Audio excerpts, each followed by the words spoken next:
foog ne que Sénégalais yooyu dinañ fi toog di ne oui nous on va attendre 2029 on va donner le pouvoir à Sonko ou on va attendre 2020 non. donc il faut loolu faire des choix intelligents. ils vont faire des choix intelligents te loolu beneen affaire la sax ça veut dire que mooy loolu mooy tayle. Tout à donc fait. tey bu fekkente ni le président de la République lan la bëgg. mooy ne Ousmane Sonko moi je prends le parti je vais faire ça toi tu t'en vas et tout ça mais bu ko defee te amul benn réponse satisfaisante boobu muy jox Sénégalais yi xam nga ce que ça veut dire pour lui. Qu'est-ce que ça veut dire ça? Mais ça veut dire que non seulement il est fini politiquement mais ça veut dire que si Sonko arrive au pouvoir en 2029 xam nga lu muy tekki. lu muy tekki mooy que la revanche sera terrible et Sénégal mënul nekk ci logique boobu. Tout à fait. donc ñoom ñaar loolu tax ma ne cette affaire là elle me dépasse ñoom ñaar seen lu mu demee nii parce que damay toog xool di teg carte yi di toog di xool je comprends pas. Pendant ce temps ñuy wax wàllum histoire yeeg xuloo yeeg même sax répercussions négatives yi nga xam ne mu ngi koy am sur l'économie du pays ndaxte rek les investisseurs et les bailleurs de fonds ñoom ñu ngi ci benn position attentiste di xool fan lay la situation du mujjee entre les deux hommes les dérives ñu ngi koy nemmeeku de partout gis neen sax keroog am na un jeune buy tudd uyoo si je sais pas le nom c'est Silla xotti woon la photo du président Bassirou Diomaye Faye ba fu mu toll nii mun nañ ne yoon tegagum na ko loxoom Charles yooyu noo koy dundee ba ñuy dem ba des jeunes à visage découvert ñuy xotti photo président teg si tamit ay kaddu yoo xam ne yu tegginewut. ñàkk xam te lenn rek lay woon looloo tax ma ne ñoom ñaar est-ce qu'ils ont conscience que bu ñu confisquer ñoom ñaar le rêve des jeunes. tegoon gëmoon Sonko mooy Jomaay mooy Sonko. jeunes yi gëm loolu. voté dem ba si biir ñu gis leneen déception boobu. lu muy indi si réew bi en termes de traumatisme chez les jeunes est-ce que ñoom ñu ngi koy mesurer.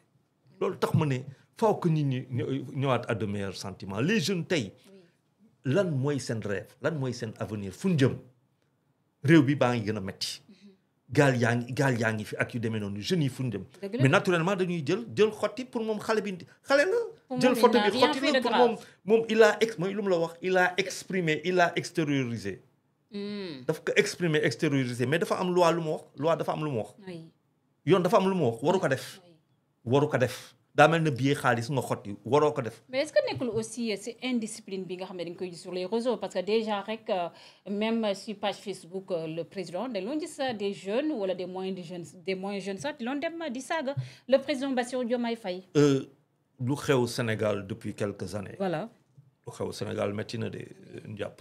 trop njàpp ça fait plusieurs années maintenant. oui que Sénégal xam nga lan moo fi xew. saaga. ak uñu or na ma doomu Adama. jeex na tàkk. loolu moo fi xew boo toogee fu mu ne nii xam naa sur YouTube ñu bëri ñu may saaga xoolal ñëpp saaga. wallaay nit ñi dañuy toog parce que loolu mooy suñu identité bu bees. mais saaga moom finalement képp kuy génn moom yaakaar naa ni saaga moom vraiment dootul waaw mais c'est normal xam nga pourquoi saaga ñaar moo mën a am mbaa lu nga wax dal na. ñetti saaga la. mbaa ku la saaga mënul def leneen lu dul saaga la. ça c'est vrai ak yu demee noonu. mais da lay woon rek fu ñu toll nii. day woon fu ñu toll nii ça veut dire que réew bi dama kaa wax benn ñaar depuis maa ngi koy wax ça fait 10 ans 15 ans je dis la même chose. réew boo xamante ne 70% moins de 35 ans ñu ne le moyen d'âge 19 ans 38 ans nga nekk maam réew boobu na nga ko xoolaat. parce que mun na am ba moyen d'âge nekk 15 ans bés bu nekkee 15 ans ça veut dire 30 ans nga nekk maam réew bi faw ñu toog ñu xoolaat ko càmbar waxti lu fi ne. jéggi na dayoo nga jël xotti mun nga xotti bon. pareil encore que moi-même sur les lois qui régissent les trucs ñooñu waruñu leen tëdd sax mun leen teg travaux d'utilité publique foog ñu xoolaat texte yi. mais day won rek lu bëri saaga yi bëri na. donc de la même manière parce que bu ñu fàtte Macky Sall lu ñu ko yekkul amul yekkulul amul c'est vrai de. donc depuis quelques années si kaw yooyu la ñuy si kaw loolu la ñuy dund ñu doon saaga démb ñooy saaga tey. c'est tout ñu doon saaga démb ñooy saaga tey bon plus maintenant il y a des gens yoo xamante ne saaga yooyu da leen di arranger ñu koy alimenter. tout à fait ñu koy alimenter ça c'est la nouvelle dynamique sénégalaise mais loolu lan moo ko fi indi ñàkk wax yoo xamante bon ci waxin bi la. tout à fait Sénégal moom dafa mel ni comme mbir moom la jël na ko si responsabilité ba tax sax ku mel ni comme le député Cheikh Bara nga xam ne sorti bële nga xam ne defee woon na ko foofu la ca Walfadjri amoon ay kàddu yoo xam ne ñu bëri jugé neen dafa tegginu dafa ñàkk ormal ki nga xam ne moo nekk président Bassirou Diomaye Faye moo tax ñoom nag artu na ko tamit artu de même la chaîne Walfadjri naka nga gisee Charles bu ñu demee ba gis ay ñoo xam ne mun nañ ne ils doivent donner l'exemple des honorables députés ñuy dem di salfaañi ay institutions est-ce que loolu ça ne pose pas problème Charles? man kay j'ai des problèmes depuis njàpp man ça veut dire njàpp bu may toog di wax. oui. effort yoo xamante ne dama koy def. oui. pour que juum mënul ñàkk. voilà mais effort yu may def pour rester dans les limites des civilités des bienséances ak yu demee noonu. civilité les civilités. waaw loolu dafay reposer si loo xamante ni lu dëgg la lu taxaw la lu ñu tabax la. mooy kooku mooy suma gannaaw mooy lu ma yaree. mooy loo xamante ni c'est pas que dama kaa ragal aw ma san def ko parce que damaa xam que àndul ak man. boo toogee nga ñëw assemblée nationale. amoo mot bu ngay utiliser mu baal ma bu baax a baax parce que suma rakk la je l'aime beaucoup. muy Pape Djibril Fall. wax boobu amu foon place. amu fa place. waaye moo tax dootu ko defati. déet ànduma ci tam réponse bi ànduma ci. mooy. dama ne réponse bi ànduma ci. Sonko déedéet mais kaay moo ko xeer moom day jël ay mool ne ko rëf. waaw mais looloo tax ma ne la ànduma ci.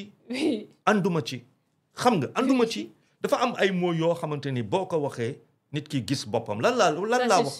nit ki gis boppam lan laa la wax sànq. góor yàlla bu taxaw nga ne ko yambar. waaw lan laa la wax sànq on a parlé d'un homme de 67 ans qui a été ébouillanté. On a parlé de quoi? D'une émotion qu'on n'a pas su contrôler. du dëgg moo indi loolu. c'est vrai. Ça veut dire que plus ngay yéeg. L'attitude détermine l'altitude dafa am ay niveau yoo xamante ni na nga fexe ba kenn du la fa wàccee. parce que yow foog nga toll. dëgg la góor buy jooy yambar nga. déedéet moi je suis pas du tout d'accord. ñaatu góor fii ñoo xamante ne émotion tax na ñuy jooy. donc xoolal wax boobu ak réponse bi lan la wane keroog. lan la wane keroog. man maa ngi toog di leen xool nii quoi ma ne c'est dommage quoi. autre c'est-à-dire mun naa toog di la wax yoo xamante ne. maa ngi lay kii doo dégg saaga doo dégg dara. lépp si xool gi la lépp si geste ba la lépp si silence ba la. lépp si mépris ba la lépp si kii am na wax boo xamante ne moomuloo ko njàpp. et les médias dans tout ça Charles est-ce que ñun amuñ ci part de responsabilité. parce que même le journaliste wala l'humoriste bi nga xam ne mu ngi interviewer la personne bu demee ba yem ay dérapage jëmale ko si le président wala sax beneen personne bu simple yaakaar naa ni yow yaa war a recadrer waat la personne Charles. mais c'est la politique des vues hein. la politique des vues malheureusement. xam nga c'est la politique des vues ku si nekk war nga am bëgg nga am 10 000 vues 100 000 vues 150 000 vues 1 million de vues donc écoute hein tu es dans la surenchère. yow da nga duñ la invité bu fekkante ne yow sa wax c'est que ay xam-xam ngay wax nga poser mais kenn du la invité ñu bëgguñu loolu. dañ lay poser ay questions nga toog xool booy bi ni sax ngay de wala nga toog xool fii nga ko mais elle vient de quelle planète c'est là kii daa jàng journaliste fa la jógee.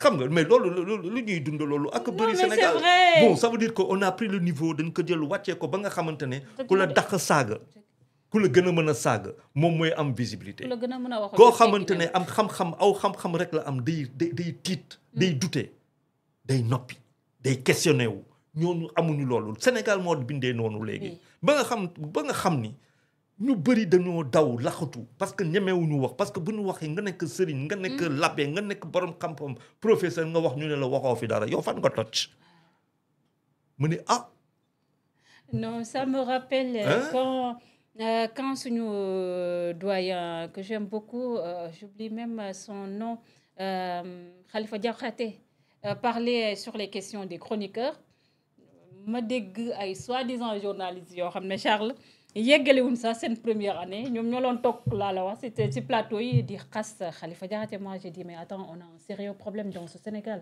mais xam nga lan mooy respect. non je te jure c'est un concept moral boo xam lan mooy respect da ngay respecter sa bopp respecter nit ñi respecter affaire mais le respect même de tes aînés. de tes aînés man rus naa toog fii di wax loo xamante ni. franchement rus naa loolu parce que niroowul éducation boo xam ne moom la ma école sénégalaise jox. wante nag éducation yi bokkatul. éducation man ça veut dire école sénégalaise lu ma jox musuma jàng bitim réew musuma jàng école privée lu dul école publique loolu la ma éducation jox liir toog di liir di jàng di dem mënumaa toog di wax te pourtant du ma yàmbar. Et dañuy xeex. Et le profil de nos parlementaires, on en parle. On avait notre Koura Maki à l'Assemblée, aussi Assemblée d'aujourd'hui aussi, am na ay profils yoo xam ne. Voilà. Mais xam nga protéger woo sa réew. man fa laa la loolu tax ma ne la man je suis pas un patriote. dans la mesure bu de tey boo waxee patriote faaw nga am foo far. je suis un jàmbaar. jàmbaar nag jàmbaar xam nga kan mooy jàmbaar. jàmbaar dëgg Sénégal xam nga mooy kan. mooy koo xamante ne boo commencé liggéey ñu ne la lii bu la dalee kan la ñuy woo koo kay jàmbaar man si ñooñu laa bokk. xam nga fu may wax ak yow. waaw man fa laa bokk. xam nga donc xam naa lan mooy jàmbaar. donc faaw que tey ñu dugal premier ministre daa am loo xamante ne daf ko wax Sénégal te wax na dëgg si kaw loolu mooy la refondation patriotique nga foog ne refondation patriotique si kaw ay saaga nga koy tabax. refondation politique patriotique da nga koy tabax si kaw ay lan manqué respect loola neex nga wax loola neex nga jël xotti sandi loolu da la mun non loolu ay dóor la ñu war a def patriotique. Sénégal dafa toll si mois si jamono yoo xamante ne mais si kaw dëgg nga koy teg si kaw fit nga koy teg si kaw yoon nga koy teg pour que nit ñi commencer changer parce que lu fi am de manière triviale ñemewu ma wax lan la mais de manière triviale c'est un énorme bazar te loolu amul du yóbbu réew fenn donc lu fi am mooy que ay mais naturellement xam-xam plus nga am ko plus soo waxin daa am lu muy demee da ngay dal ay argument ngay teg. Le choc des idées, de la contradiction jaillit la lumière. Le choc des idées permet de sublimer nga gën a sori mais kooku dafay fekk saa waay ñu mun a waxtaan xam nga lan mooy suñu problème tey réew boo xamante ne l'élite mënul toog di la expliquer si kàllaama boo xamante ne moom la jàng xam-xam nga si ngay xam ne réew bi kay faw ñu toog waxtaanaat suñu élite boo toogee ñu war a lakk exprimer wu si lakk boo xamante ne moom la ñu jàng. à l'école xam-xam yu ñu da ngay xam ne que kii élite bi da ngay téye say nopp di dóor fii di fat fale di kii fale léppay ñëw affaire yi di ñëw fii ngay xam ne saa ñu ne la kii il est docteur kii il est professeur nga ne ko nga ne ma waaw kon réew boobu amul problème. De comme vont te répondre que chariot ce n'est pas notre langue maternelle même les Français font des fautes aussi. Ouais, c'est très bien. Maintenant, quand c'est pas ta langue maternelle, tu n'as à apprendre aucune connaissance dans cette langue. Mais est-ce que aussi on nous a pas obligés de suivre cette langue tout ça, je veux bien. Colonisation. Je veux bien tout ça. Man fu mu koy waxee ni comprendre ñu ko sax. Dama la ne encore une fois. Bu fekkente ne man je suis une élite. Damaa jàng xam-xam si lakk boo xamante ne du suma lakk te mënuma lakk googa mais lan laa xam. wax ma loolu léegi nag ne ma que xam-xam dañ la ko war a jàngal si sa lakk yow loolu d'accord naa ci ak yow mais réew baa ngi màbb depuis nga xamante ne xam nga réew bi kan la commencé màbb. wax dëgg yàlla. dans les années 1980 85 86 quand on a mis l'école lu mu tudd les flux les vacataires sur que l'enseignement sénégalais a complètement périclité.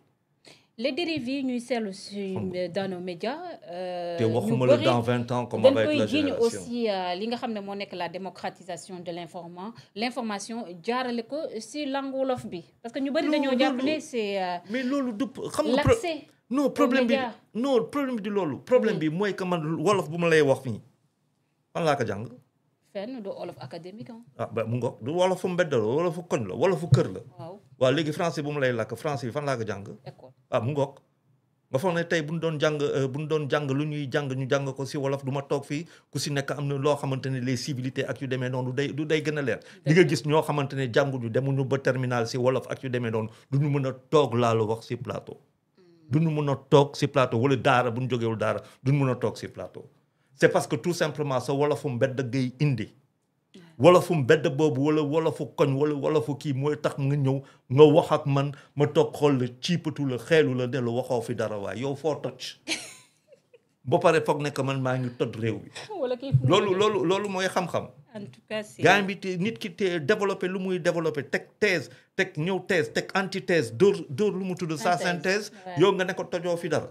ce qui amène que di nga toog nga nekk docteur nekk professeur nekk pilote ñëw toog si pilote ñëw bokk kenn jóge xaw ma fan nga toog expliquer mun na la waxoo fi dara lu ngay wax ma gënoo ma ko xam ñaata yoon laa mos a toog ñu may ne loo ma nekk journaliste nga may ne. Des journalistes qui ne sont même pas censés pouvoir écrire un chapeau. C'est pas un journaliste.